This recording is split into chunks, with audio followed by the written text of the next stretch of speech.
ಇಂದು ರಾಮನಗರ ಜಿಲ್ಲೆ ಮಾಗಡಿ ತಾಲೂಕು ಕುದೂರು ಹೋಬಳಿಯ ಸುಗನಹಳ್ಳಿ ಗ್ರಾಮದಲ್ಲಿ ಕೆಆರ್ಎಸ್ ಎಜುಕೇಷನ್ ಮತ್ತು ರೂರಲ್ ಡೆವಲಪ್ಮೆಂಟ್ ಟ್ರಸ್ಟ್ನ ವತಿಯಿಂದ ವಿವಿಧ ಕಾರ್ಯಕ್ರಮವನ್ನು ಹಮ್ಮಿಕೊಳ್ಳಲಾಗಿತ್ತು. ಕೆಆರ್ಎಸ್ ಸರ್ಕಾರಿ ಪ್ರೌಢಶಾಲೆಯ ನೂತನ ಕಟ್ಟಡ ಮತ್ತು ಕೆಆರ್ಎಸ್ ಪ್ರಾಥಮಿಕ ಆರೋಗ್ಯ ಕೇಂದ್ರದ ವಸತಿ ಪ್ರಾರಂಭೋತ್ಸವ ಹಾಗೂ ಜಾಣಗೆರೆ ವೆಂಕಟರಾಮಯ್ಯರ ಕೃತಿ ಕರುಣಾಳು ಲೋಕಾರ್ಪಣೆಗೊಂಡಿತು. ಈ ಕಾರ್ಯಕ್ರಮದಲ್ಲಿ ರಾಜ್ಯ ಸರ್ಕಾರದ ಮತ್ತು ಆರೋಗ್ಯ ಮತ್ತು ಕುಟುಂಬ ಇಲಾಖೆಯ ಸಚಿವ ದಿನೇಶ್ ಗುಂಡೂರಾವ್, ಮಾಜಿ ಸಚಿವ ರೇವಣ್ಣ, ಮಾಗಡಿ ಶಾಸಕ ಎಚ್.ಸಿ. ಬಾಲಕೃಷ್ಣ, ಜಾಣಗೆರೆ ವೆಂಕಟರಾಮಯ್ಯ, ಕೆಆರ್ಎಸ್ ಟ್ರಸ್ಟ್ನ ಅಧ್ಯಕ್ಷ ಬೆಟ್ಟಯ್ಯ ರಾಜಣ್ಣ, ಕಾರ್ಯದರ್ಶಿ ರವಿ, ಖಜಾಂಚಿ ತ್ಯಾಗರಾಜು, ಡಿಎಚ್ಒ ಡಾ. ನಿರಂಜನ್, ಡಿಡಿಪಿಐ ಬಸವರಾಜು ಸೇರಿದಂತೆ ಹಲವಾರು ಅಧಿಕಾರಿಗಳು ಉಪಸ್ಥಿತರಿದ್ದರು. ಕೆಆರ್ಎಸ್ ಟ್ರಸ್ಟ್ನಿಂದ ಇದೇ ಶಾಲೆಗೆ ಕಟ್ಟಡ ಸುಸಜ್ಜಿತ ಆಧುನಿಕ ಶೌಚಾಗೃಹ ಸಂದರ್ಭದಲ್ಲಿ ಶಾಸಕ ಎಚ್.ಸಿ. ಬಾಲಕೃಷ್ಣರವರು ಕೆಆರ್ಎಸ್ ಟ್ರಸ್ಟ್ನ ಅಧ್ಯಕ್ಷರಾದ ಬೆಟ್ಟಯ್ಯ ರಾಜಣ್ಣ ಮತ್ತು ಕೆಆರ್ಎಸ್ ಟ್ರಸ್ಟ್ನ ಕಾರ್ಯಕ್ಷಮತೆಯನ್ನು ಹೊಗಳಿದರು. ಕೆಆರ್ಎಸ್ ಟ್ರಸ್ಟ್ನ ಹಲವಾರು ಜನೋಪಯೋಗಿ ಕಾರ್ಯಕ್ರಮಗಳನ್ನು ಹಾಗೂ ಬಡಜನರ ಪರವಾಗಿ ನಿಂತು ಕೆಲಸ ಮಾಡುತ್ತಿರುವುದನ್ನು ಶ್ಲಾಘಿಸಿದರು. ನಮ್ಮ ಮಾಗಡಿ ತಾಲೂಕಿನ ಎಲ್ಲ ನಾಗರಿಕರು ಕೂಡ ಪತ್ರಿಕೋದ್ಯಮದ ಪರವಾಗಿ ಮತ್ತು ಪತ್ರಿಕೋದ್ಯಮದ ಸ್ನೇಹಿತರು ಕೂಡ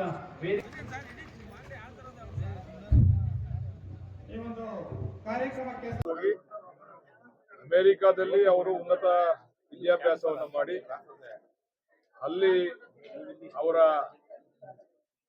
ಪತಿಯವರ ಜೊತೆಗೂಡಿ ಒಂದು ಟ್ರಸ್ಟ್ ಅನ್ನ ಪ್ರಾರಂಭ ಮಾಡಿ ಅವರು ಸಂಪಾದನೆ ಮಾಡಿದಂತ ಹಣದಲ್ಲಿ ಇಲ್ಲಿ ಬಂದು ಅಭಿವೃದ್ಧಿಯನ್ನ ಮಾಡಿದ್ದಾರೆ.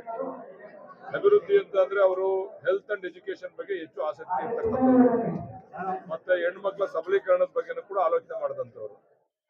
ಅನೇಕ ಜನ ಹೆಣ್ಮಕ್ಳುಗಳಿಗೆ ವಿತೌಟ್ ಇಂಟ್ರೆಸ್ಟ್ ಅವ್ರಿಗೆ ಸಾಲವನ್ನು ಕೊಡ್ತಿರ್ತಕ್ಕಂಥದ್ದು ಕೂಡ ಈ ಟ್ರಸ್ಟ್ ನ ಒಂದು ಉದಾಹರಣೆ. ಅದರ ಜೊತೆಯಲ್ಲಿ ಇಲ್ಲಿ ಹಾಸ್ಪಿಟ್ಲು ಮತ್ತೆ ಹೈಸ್ಕೂಲ್ ಅನ್ನ ಮಂಜೂರು ಮಾಡಿಸಿದಂತ ಕೀರ್ತಿ ಅವ್ರಿಗೆ ಸಲ್ತದೆ. ಅವ್ರಿಗೆ ಸ್ಪಂದಿಸಿದಂತವರು ಸನ್ಮಾನ್ಯ ರೇವಣ್ಣವರು, ಎಚ್.ಎಂ. ರೇವಣ್ಣವರು, ಮಾಜಿ ಮಂತ್ರಿಗಳು. ಅವರ ಕಾಲದಲ್ಲಿ ಅವ್ರ ಮಂತ್ರಿ ಆಗಿದ್ದಂತ ಸಂದರ್ಭದಲ್ಲಿ ಇದು ಪ್ರಾರಂಭ ಆಗಿರ್ತಕ್ಕಂಥದ್ದು.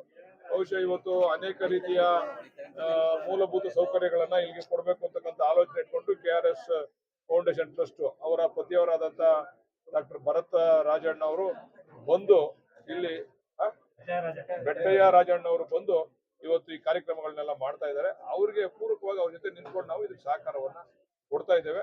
ಇದೊಂದು ಎಲ್ರಿಗೂ ಕೂಡ ಒಂದು ಚಿಂತನಾಶೀಲವಾದಂತ ಕಾರ್ಯಕ್ರಮ. ಇದು ಎಲ್ರಿಗೂ ಸ್ಫೂರ್ತಿದಾಯಕವಾಗಿರ್ತಕ್ಕಂಥ ಕಾರ್ಯಕ್ರಮ ಇದು. ಈ ರೀತಿ ಯಾರು ನಮ್ಮ ಹುಟ್ಟೂರನ್ನ ಮೇಲೆ ಅಭಿಮಾನ ಇಟ್ಕೊಂಡು ಬೇರೆ ಕಡೆ ಹೋಗಿ ಅವರು ಸಂಪಾದನೆ ಮಾಡ್ತಾರಲ್ಲ ಅಂತವ್ರೆಲ್ಲ ಬಂದು ಅವ್ರವ್ರ ಗ್ರಾಮ ಅಭಿವೃದ್ಧಿ ಮಾಡಿದ್ರೆ ಬಹುಶಃ ನಮ್ಮ ದಿನೇಶ್ ಗುಂಡೂರಾವ್ ಸಾಹೇಬ್ರು ಹೇಳ್ದಂಗೆ ಈ ಒಂದು ದೇಶ ಎಲ್ಗೋ ಹೋಗ್ಬಿಡ್ತದೆ.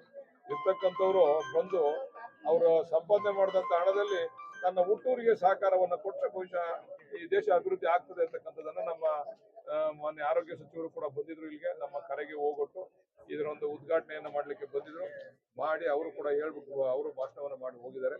ಅದರಿಂದ ಇದೊಂದು ಸ್ಮರಿಸ್ತಕ್ಕಂಥ ದಿವಸ ಇದು.